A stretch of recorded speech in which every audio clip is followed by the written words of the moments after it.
The mansion stood in complete silence, its marble floors reflecting the dim glow of evening lights. It once echoed with meetings, laughter, and power, but now it felt like a place frozen in time.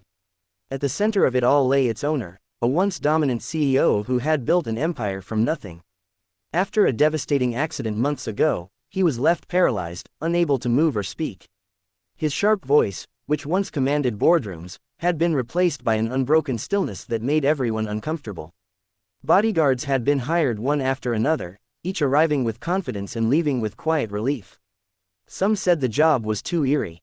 Others complained about the emotional weight of guarding a man who could not even acknowledge their presence. Within a week, every single one of them quit.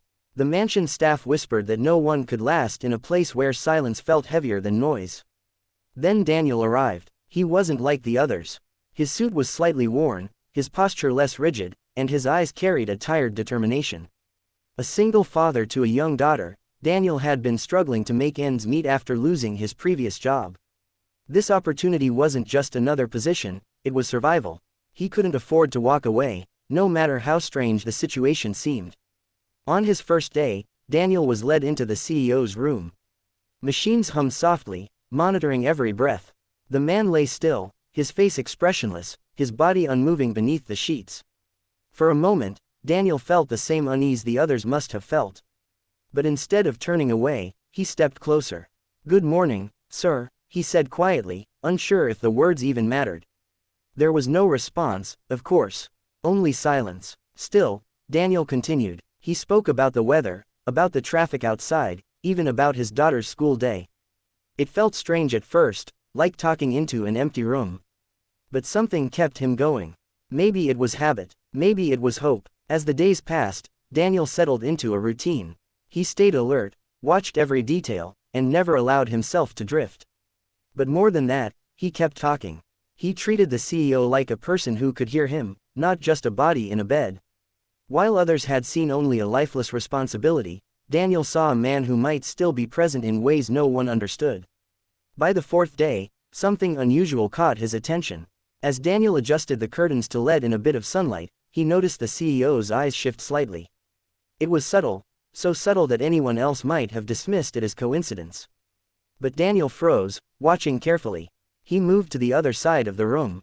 The eyes followed. A quiet realization settled in his chest. The man wasn't gone. He was there, trapped, aware, watching everything. Daniel felt a strange mix of shock and responsibility. He pulled a chair closer and sat down, his voice softer now, more certain. "I see you," he said gently. "You're still here, and I'm not going anywhere." In that silent room, something changed. For the first time since the accident, the CEO was no longer completely alone. The nights inside the mansion were the hardest. Silence stretched endlessly through the halls, broken only by the steady hum of medical machines and the occasional footsteps of staff. Daniel had grown used to it, but he never allowed himself to relax completely. Ever since he realized the CEO was aware, everything felt different. Every movement, every glance, every second carried meaning now. That night, something felt off. Daniel was seated near the window, quietly speaking as he always did, when he noticed a faint, uneven sound coming from the bed. At first, it was barely noticeable, a slight change in the rhythm of breathing. But within seconds, it grew.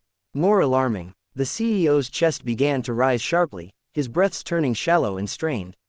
The machines responded with soft warning beeps that quickly escalated into urgent alarms. Daniel was on his feet instantly. "Hey, stay with me," he said firmly, moving beside the bed. His heart pounded, but his hands remained steady. He had no time to hesitate. He pressed the emergency button, alerting the medical team, but he knew they wouldn't arrive immediately. The CEO's eyes were wide, filled with something unmistakable, fear. "I've got you," Daniel said, his voice calm but commanding. He quickly adjusted the oxygen mask, checking the connections with focused precision. The readings on the monitor were dropping, and every second mattered. Daniel recalled the basic medical training he had received years ago and acted without overthinking. He repositioned the CEO slightly to help his breathing, supporting his head and ensuring the airway remained clear. "Breathe, come on, you can do this," Daniel encouraged, as if the man could respond. The alarms grew louder, echoing through the room. For a brief moment, doubt crept in, but Daniel pushed it aside. He refused to become another person who failed this man. Seconds felt like minutes until the medical team rushed in, taking over with professional urgency. They worked quickly, stabilizing the CEO and restoring his breathing. Gradually, the alarms softened, and the room returned to a fragile calm. Daniel stepped back, his chest rising with heavy breaths. He watched closely, unwilling to leave even after the danger had passed. One of the doctors turned to him, surprise evident on his face. "You acted fast," he said. "If you hadn't intervened when you did, this could have ended very differently." Daniel nodded quietly, glancing back at the bed. The CEO's eyes found him. There was no confusion in them this time. No emptiness, just a clear, steady focus, filled with something deeper than before. Gratitude, recognition. In that silent exchange, no words were needed. Days passed after the incident, but the atmosphere in the mansion had shifted. The medical staff began running more detailed neurological tests, paying closer attention than ever before. What they discovered changed everything. The CEO wasn't just aware, his mind was fully active, locked inside a body that refused to respond. With the help of advanced eye-tracking technology, a breakthrough came. For the first time since the accident, the CEO communicated. It was slow and careful, each word formed through deliberate eye movements. The room fell completely silent as the screen displayed his first message. Daniel. Executives, doctors, and staff exchanged stunned glances, but Daniel remained still, absorbing the weight of that moment. Out of everyone who had walked through those doors, he was the one the CEO chose to call. And in that instant, it became clear, Daniel was no longer just a bodyguard. He was the one person the CEO trusted when everything else had failed.